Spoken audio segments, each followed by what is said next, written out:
सोते वक्त बिस्तर पर पेशाब निकल जाना यानी सोते वक्त बिस्तर गीला कर देना बच्चों में उम्र के इब्तदाई चंद साल तक तो एक नॉर्मल बात है। लेकिन बाज़ बच्चों में बिस्तर गीला कर देने की आदत का इब्तदाई चंद सालों के बाद भी जारी रहना वालिदैन के लिए तशवीश का बायस होता है। गीली चादर और गीला पाजामा और एक शर्मिंदा शर्मिंदा सा बच्चा, ऐसा मंज़र बहुत से घरों के लिए एक मानूस सा मंज़र है। और बसा औकात इस मंज़र में वालिदैन का बच्चे को डांटने का नज़ारा भी शामिल होता है। लेकिन याद रहे कि इस मामले में बच्चे को डांटने से या कोई सज़ा देने से ना सिर्फ ये कि कोई फ़ायदा हासिल नहीं होता, बल्कि मज़ीद नुकसान भी हो सकता है। सोते वक्त बिस्तर गीला कर देने को मेडिकल इस्तिलाह में नाइट टाइम इनकॉन्टिनेंस या नॉक्टर्नल एन्यूरिसिस कहते हैं, और आम तौर पर इसे बेड वेटिंग कहा जाता है। ज़्यादातर बच्चे 5 साल की उम्र तक टॉयलेट इस्तेमाल करना सीख जाते हैं, ताहम मसाने पर मुकम्मल कंट्रोल हासिल करने यानी ब्लैडर कंट्रोल में मज़ीद वक्त भी लग सकता है। और 7 साल की उम्र तक बेड वेटिंग का जारी रहना कोई काबिल तशवीश बात नहीं होती। लेकिन अगर 7 साल की उम्र के बाद भी ये आदत जारी रहे तो फिर इस मसले पर समझ बूझ और तहम्मुल के साथ तवज्जो देना ज़रूरी है।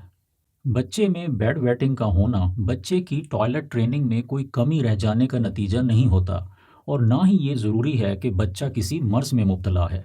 अक्सर बच्चे वक्त के साथ खुद ही बेड वेटिंग की आदत से छुटकारा पा लेते हैं, जबकि बाज़ बच्चों को ब्लैडर कंट्रोल हासिल करने में कदरे मदद दरकार होती है। ऐसे बच्चों में तर्ज़ ज़िंदगी में चंद तब्दीलियाँ लाने, ब्लैडर ट्रेनिंग करने और बेड वेटिंग अलार्म इस्तेमाल करने से काफ़ी मदद मिलती है। बहुत कम बच्चों में बेड वेटिंग किसी ऐसे बुनियादी मर्ज़ की वजह से भी हो सकती है जिसका मेडिकल इलाज करना ज़रूरी होता है।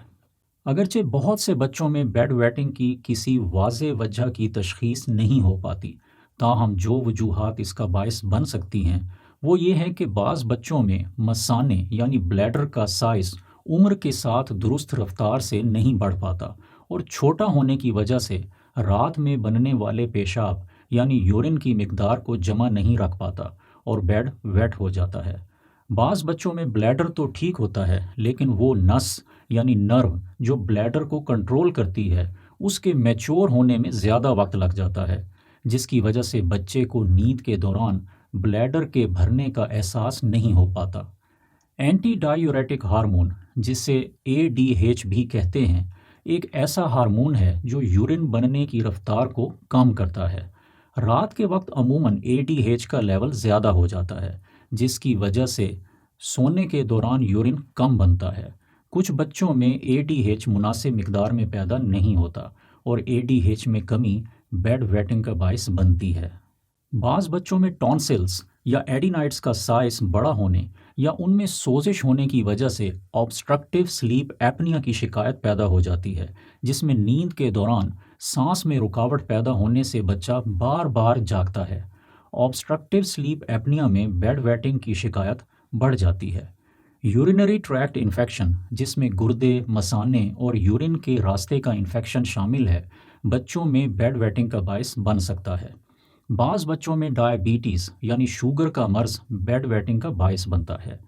क्रॉनिक कॉन्स्टिपेशन यानी दायमी कब्ज़ की वजह से रफ़े हाजत को कंट्रोल करने वाले मसल्स कमज़ोर हो जाते हैं, जिससे बाज़ बच्चों में बेड वेटिंग की शिकायत पैदा हो जाती है।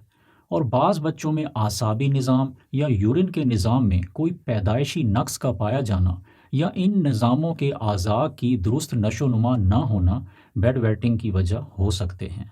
बेड वेटिंग की शिकायत अगरचे किसी में भी हो सकती है, ताहम लड़कों में इसका इम्कान लड़कियों की निस्बत 2 गुना ज़्यादा होता है। इसी तरह ऐसे बच्चे जिनके वालिदैन में से अगर किसी को बचपन में बेड वेटिंग की शिकायत रही हो, उन बच्चों में भी इस शिकायत का इम्कान ज़्यादा होता है। बच्चों में ज़हनी दबाव और किसी परेशानी का पैदा होना, मसलन छोटे भाई या बहन की पैदाइश, वालिदैन से बिस्तर या कमरे का अलग होना, नया स्कूल शुरू करना वगैरह बेड वेटिंग का इम्कान बढ़ा देते हैं। इसके अलावा जिन बच्चों को attention deficit hyper activity disorder यानी ADHD का आर्जा लाहक होता है, उनमें भी बेड वेटिंग का इम्कान ज़्यादा होता है। अगरचे बेड वेटिंग का होना बहुत सी तकलीफ़ों और परेशानियों का बायस बन सकता है, لیکن اگر اس کی وجہ کوئی جسمانی نقص یا کوئی بنیادی مرض نہ ہو تو اس سے صحت کو کوئی خطرہ لاحق نہیں ہوتا۔ تاہم بیڈ ویٹنگ کچھ بچوں میں بعض نفسیاتی اور سماجی مسائل پیدا کرنے کا باعث بن سکتا ہے۔ ایسے بچے شرمندگی، احساس کمتری یا احساس جرم کا شکار ہو سکتے ہیں۔ ایسے بچے اکثر سماجی سرگرمیوں سے کتراتے ہیں اور شرمندگی سے بچنے کے لیے سکول کے ٹورز اور کیمپس وغیرہ میں بھی اکثر حصہ نہیں لیتے۔ اور جو بچے گیلے کپڑوں میں سوئے رہتے ہیں ان کے باٹم اور جینیٹل ایریاز میں ریشز کا بار بار بننا بھی کافی تکلیف اور پریشانی کا باعث بن سکتا ہے۔ اب ہم بات کرتے ہیں بیڈ ویٹنگ کے علاج کے بارے میں۔ زیادہ تر بچوں میں علاج کی ضرورت نہیں ہوتی اور بچے خود ہی وقت کے ساتھ بیڈ ویٹنگ پر قابو پا لیتے ہیں۔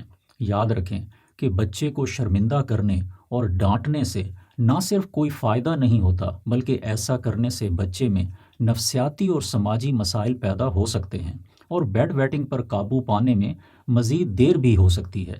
ایسے بچوں کو پیار، مدد اور حوصلہ افزائی کی ضرورت ہوتی ہے۔ بیڈ ویٹنگ کا علاج کرنے کے لیے سب سے پہلے کسی قابل شناخت وجہ کی تشخیص کرنا ضروری ہے۔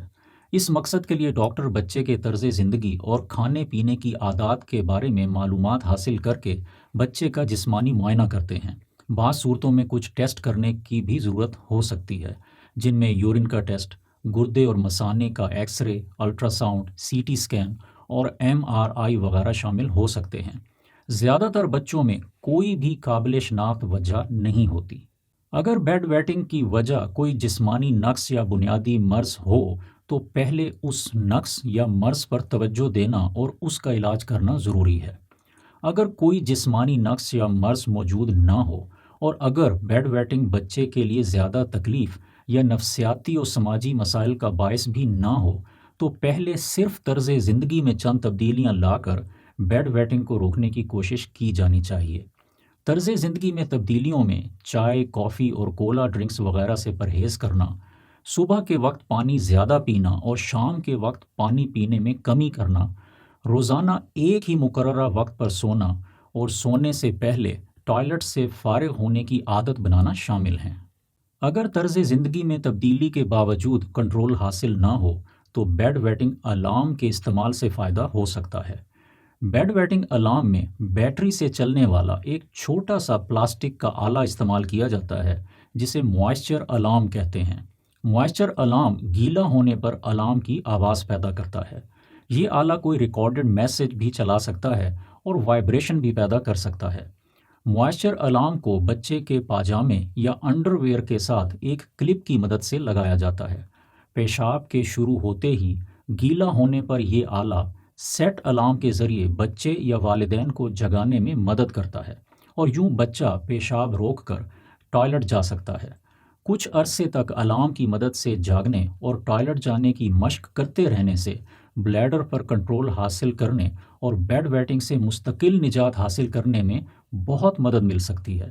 یاد رہے کہ اس مشق کو اکثر 3 ماہ تک صبر و تحمل کے ساتھ جاری رکھنے کی ضرورت ہوتی ہے، جبکہ بعض بچوں میں اس سے کچھ کم یا زیادہ وقت بھی لگ سکتا ہے۔ الارم کا استعمال بیڈ ویٹنگ رک جانے کے 3 ہفتے بعد ترک کیا جا سکتا ہے۔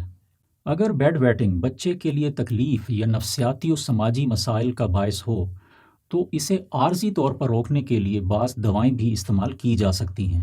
تاہم یاد رہے کہ طرز زندگی میں تبدیلی اور بیڈ ویٹنگ الارم کے ذریعے کیے جانے والے علاج سے افاقہ عموماً مستقل ہوتا ہے، جبکہ دواؤں کے ذریعے بیڈ ویٹنگ کا علاج اکثر محض عارضی ہوتا ہے اور دوائیں چھوڑنے پر بچہ اکثر دوبارہ بیڈ ویٹنگ میں مبتلا ہو جاتا ہے۔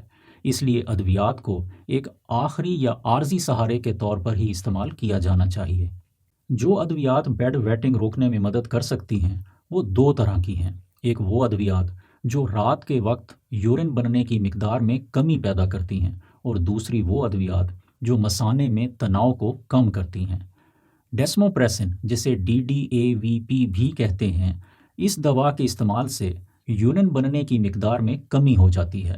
تاہم ایسی دوائیں نقصان دہ بھی ہو سکتی ہیں، بالخصوص اگر ڈیسموپریسن کو پانی زیادہ پینے کے ساتھ استعمال کیا جائے تو جسم میں پانی کی مقدار میں خطرناک اضافہ ہو سکتا ہے۔